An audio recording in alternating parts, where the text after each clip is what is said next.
ابراهیم علیه السلام یو خپل ښځه هاجر او د دې زوی اسماعیل علیه السلام د راسپاره کړل رای وصل بیت الله بیت الله په هغه وخت کې داسې بیت الله نه و دشتو ده د بیت الله کوټه مبارکه چې اوس جوړه ده دا یو کوچنی خړه غونډۍ وه داسې شاوخوا د سیل اوبه راتللې دا ورته درېدلې دلته د زمزم چینه نه وه دلته آبادي نه وه دلته کوچیانو مالداران لا نه سوی اوسېدلی ښار خو څه کوې بیت الله خو اوس یو لوی ښار دی په دنیا کې یو پرمختللی ښار دی د هر وخت میوه چې په هر موسم کې غواړې بیت الله کې هر وخت پیدا کېږي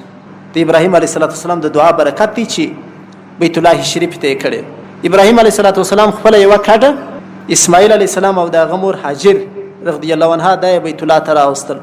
نه اوبه شته صرف یو ژی مشکولا ورسره دي کې یو څه اوبه دي یو سر ډوډۍ ورسره ده دا یې کښېښول ابراهیم علیه السلام پر آس باندې سپور سو تیز حرکت یې وکړ هاجره اسماعیل علیه السلام کوچنی دی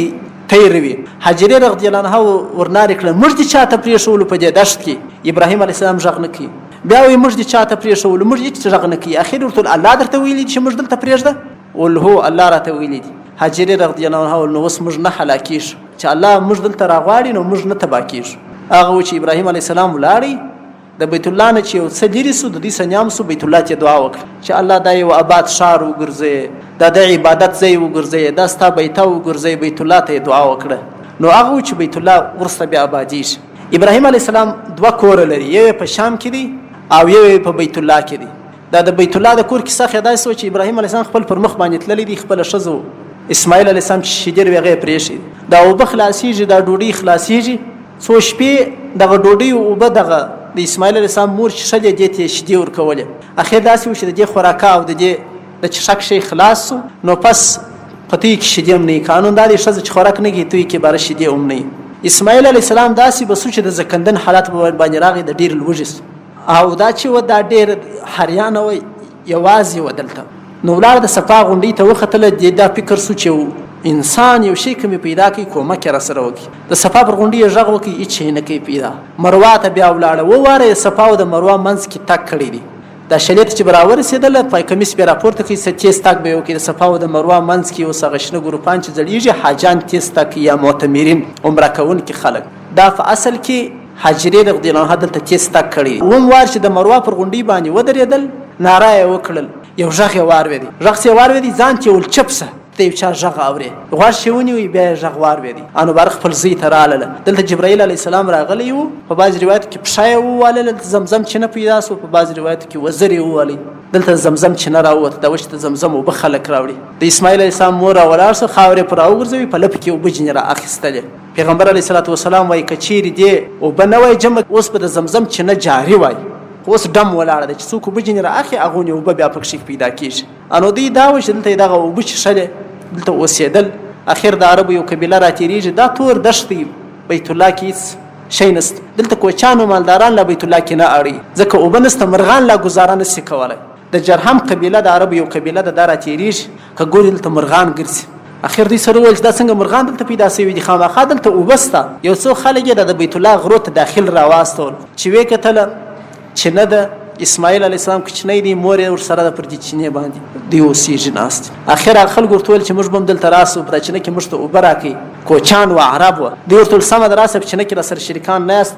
موږ تاسو ته د څښاک اوبه درکوو هغه بیا راغله هلته نږدې ورته واړول کلی یې جوړ سو بیت الله نه ده جوړه بیت الله یو غونډۍ ده خړه غونډۍ ده سیل ورته درېږي ابراهیم علیه الصلات وسلام یو پلا شام ته ځي بیا بیت الله ته راځي د ده معجزه و د ده کرامت دی په یوه ورځ کې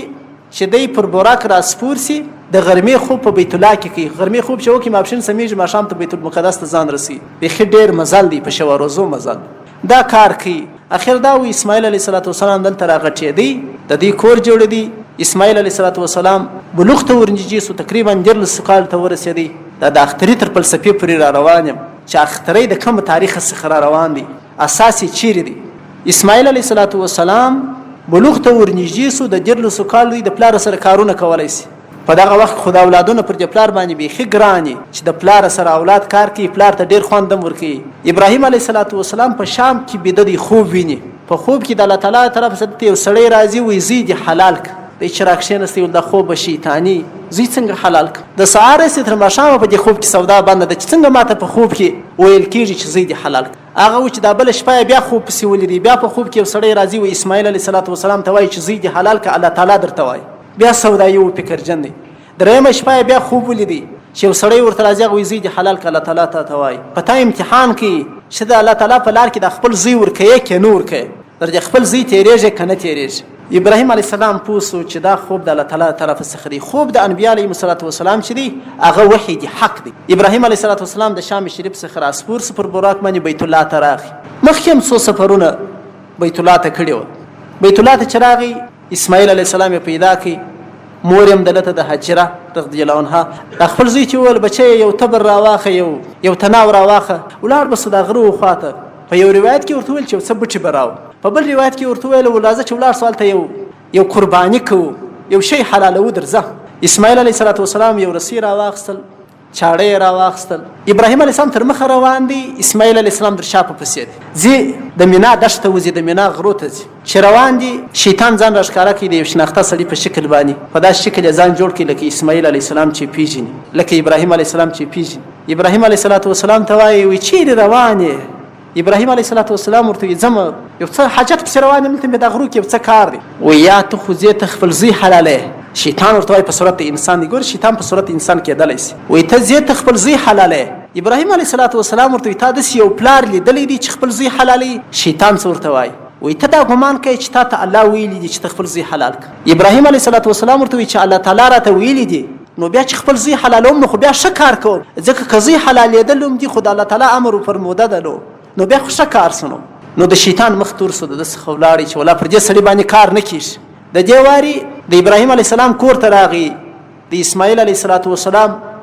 مور ته راغی هاجرې رضی الله عنها وایي خبره چیرې ولاړې ابراهیم چیرې ولاړې زوی دې چیرې ولاړې اسماعیل هغه ورته وایي ولاړه د غره خواته یو څه کار دی حاجت پسې تللی دی وایي یا ته ناخبره ابراهیم خپل زوی حلالوي اسماعیل حلالوي مور یې هوښیاره ښځه وه هغه ورته وایي تا یو پلار لیدلی چې خپل زوی حلالوي څنګه حلالوي دی ورته وایي ته نه خبره د ابراهیم دا ګمان دی علیه السلام د ده دا ګمان دی چې ده ته خدای ویلي دي چې خپل زوی دې حلال کړه ځکه یې حلالوي هاجرې رضی الله عنها ورته وویل چې خدای ورته ویلي الله ورته ویلي نو خو بیا ښه کار کوي نو بیا څه کوې یو شیطاني کار نه دی نو د دې سم مخ تور سو ابراهیم علیه السلام روان دی اسماعیل علیه السلام پسې د دې ور اسماعیل علیه السلام ته راغی وایي چیرې روان یې د پلار سره وایي دلته مې یو څه کار دی د غرو خواته مینا خواته بار ورته وایي نه دا ستا پلار تابع تا حلالوي اسماعیل علیه السلام بیا ورته وایي تا یو پلار لیدلی چې خپل اولاد حلالوي شیطان ورته وایي د ده دا فکر دی چې ده ته الله ویلي دي چې اسماعیل حلال کړه د خپل زوی دې حلال کړه اسماعیل علیه السلام خو د خدای پیغمبر دی هغه ورته وایي چې الله تعالی ورته ویلي زما د حلالېدو په باره کې نو بیا دې ما حلال کړي نو بیا خو ښه کار دی دا بیا بدکانه شیطان دلته وشرمېد دا چې اوس حاجان په بیت الله شریف کې شیطانان ولې همدلته شیطان ویشتل سوی دی د ابراهیم علیه الصلاة والسلام د طرف څخه نو هغه هلته د مینا غرو ته ورسېدل